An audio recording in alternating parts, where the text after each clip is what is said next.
ఆంధ్రప్రదేశ్లోని పలు ప్రాంతాల్లో ఎండ తీవ్రతతో పాటు వడగాల్పులు అధికంగా వీచే అవకాశం ఉందని భారత వాతావరణ విభాగం తెలిపింది. రాష్ట్రంలోని పలు ప్రాంతాల్లో 45 డిగ్రీల గరిష్ట ఉష్ణోగ్రత నమోదయ్యే అవకాశం ఉన్నట్టు వాతావరణ శాఖ అధికారులు తెలిపారు. నేడు రాష్ట్రంలోని 253 మండలాల్లో వడగాల్పులు వీచే అవకాశం ఉందని ప్రజలు అప్రమత్తంగా ఉండాలని వైద్యులు సూచించారు. సముద్ర తీర ప్రాంతాల్లో ఉష్ణోగ్రతలు 40 డిగ్రీలు దాటే అవకాశం ఉందని అధికారులు వెల్లడించారు.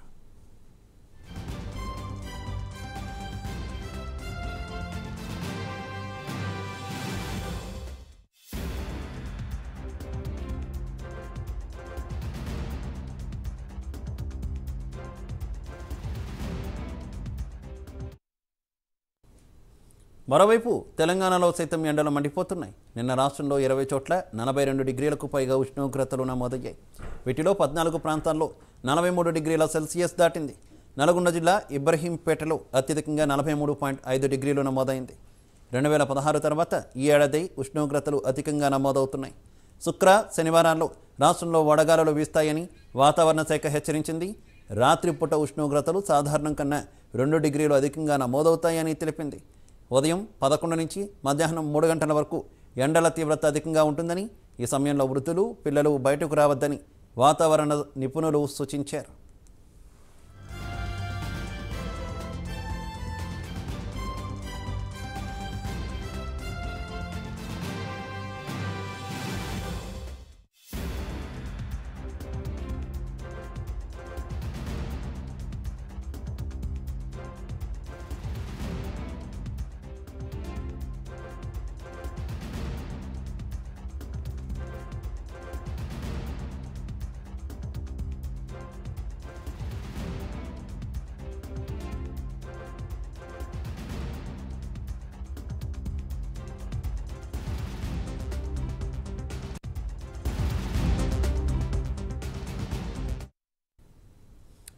తెలుగు రాష్ట్రాల్లో ఎండల తీవ్రత చాలా ఉధృతంగా ఉంది. ఆంధ్రప్రదేశ్లో అయితే ఈ తీవ్రత ఇంకా ఎక్కువగా కనిపిస్తుంది. ఆంధ్రప్రదేశ్లో పలు ప్రాంతాల్లో వడగాల్పులు కూడా వీస్తున్నటువంటి పరిస్థితి కనిపిస్తుంది. దాదాపుగా 43 డిగ్రీల పైనే పలు చోట్ల కూడా ఉష్ణోగ్రతలు నమోదైనటువంటి సిచ్యువేషన్. ఒకసారి మనం విశాఖపట్నం జిల్లాకు వెళ్దాం. ఉమ్మడి విశాఖ వ్యాప్తంగా ఉన్నటువంటి పరిస్థితికి సంబంధించి మరింత సమాచారం మా కరెస్పాండెంట్ రాజు అందిస్తారు. రాజు, విశాఖ జిల్లాలో ఎండల తీవ్రత ఏ రకంగా ఉంది? ప్రజల పరిస్థితి ఏంటి?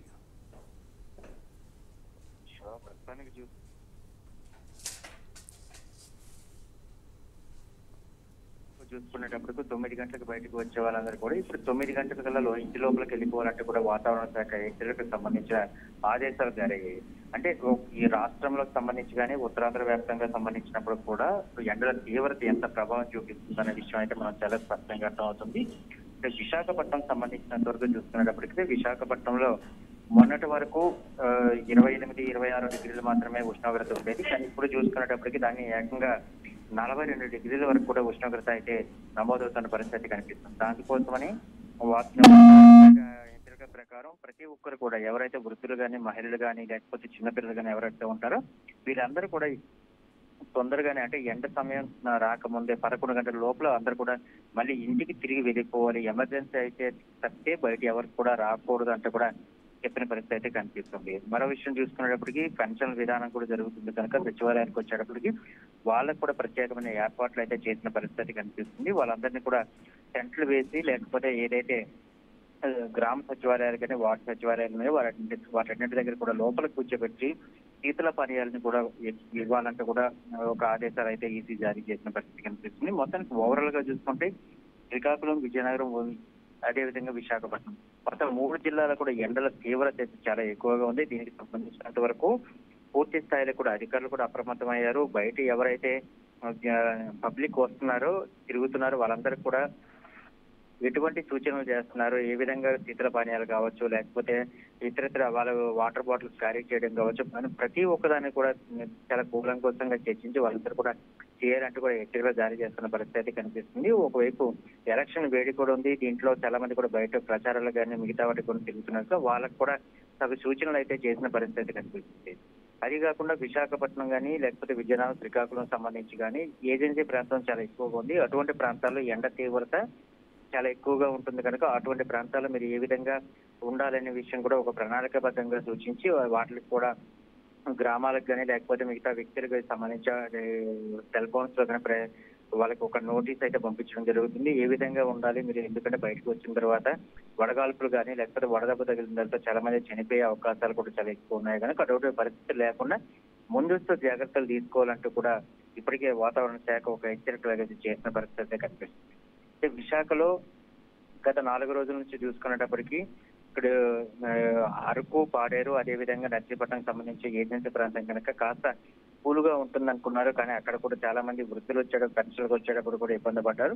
అదేవిధంగా విశాఖ అర్బన్ కావచ్చు, రూరల్ కావచ్చు, వీటన్నిటిలో కూడా పూర్తి స్థాయిలో కూడా వాళ్ళందరూ అప్రమత్తం అవ్వాలి. ఎందుకంటే ఒకవైపు ఏజెన్సీ ప్రాంతానికి సంబంధించిన అన్ఎక్స్పెక్టెడ్ గా వర్షాలు కురుస్తున్నాయి. అదేవిధంగా అర్బన్, అదేవిధంగా రూరల్ ప్రాంతాలకు సంబంధించినంత పూర్తి స్థాయిలో కూడా ఎండల తీవ్రత చాలా ఎక్కువగా ఉంటుంది కనుక వీరందరూ కూడా చాలా అప్రమత్తంగా ఉండాలని కూడా చెప్పిన పరిస్థితి కనిపిస్తుంది. ఓవరాల్ గా చూసుకుంటే ఎండ తీవ్రత అయితే గత సంవత్సరం కంటే ఈ సంవత్సరం ఎక్కువగా ఉండబోతుంది. దాంతో పాటు ఏవైతే జాగ్రత్తలు తీసుకోవాలో ఆ జాగ్రత్తలు తీసుకునే క్రమంలోనే పూర్తి స్థాయిలో ఏదైతే వాటర్ బాటిల్ క్యారీ చేయడం కావచ్చు, లేకపోతే స్కూల్ పిల్లలు కావచ్చు, వృద్ధులు కావచ్చు, మహిళలు కావచ్చు, వీరందరూ కూడా చాలా నీట్ గా ఉండాలి, అప్రమత్తంగా ఉండాలి. బయటికి వెళ్ళేటప్పుడు కూడా అవసరం ఉంటాయి కూడా, అంటే అత్యవసర సమయంలో తప్పితే ఎవరు కూడా 10 దాటిన తర్వాత బయటికి వెళ్ళొద్దు అంటే కూడా వాతావరణ శాఖ ఒక హెచ్చరిక చేస్తుంది. దాన్ని బట్టి అయితే మొత్తం ఆలోచన చేస్తున్న పరిస్థితి కనిపిస్తుంది. మొత్తానికి ఎండ తీవ్రత టారేజ్ చేస్తున్న పరిస్థితి కనిపిస్తుంది.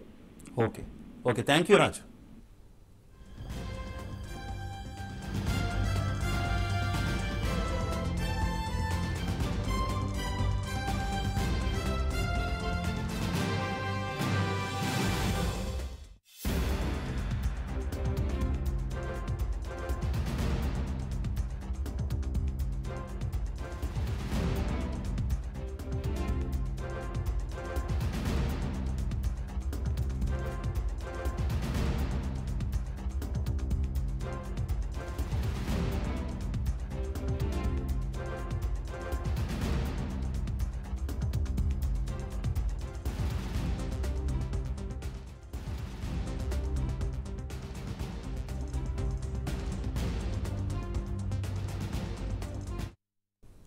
ఇక రాయలసీమలోని వైఎస్ఆర్, నంద్యాల, కర్నూలు, అనంతపురం జిల్లాల్లో గరిష్టంగా 41 నుంచి 43 డిగ్రీలు, దక్షిణ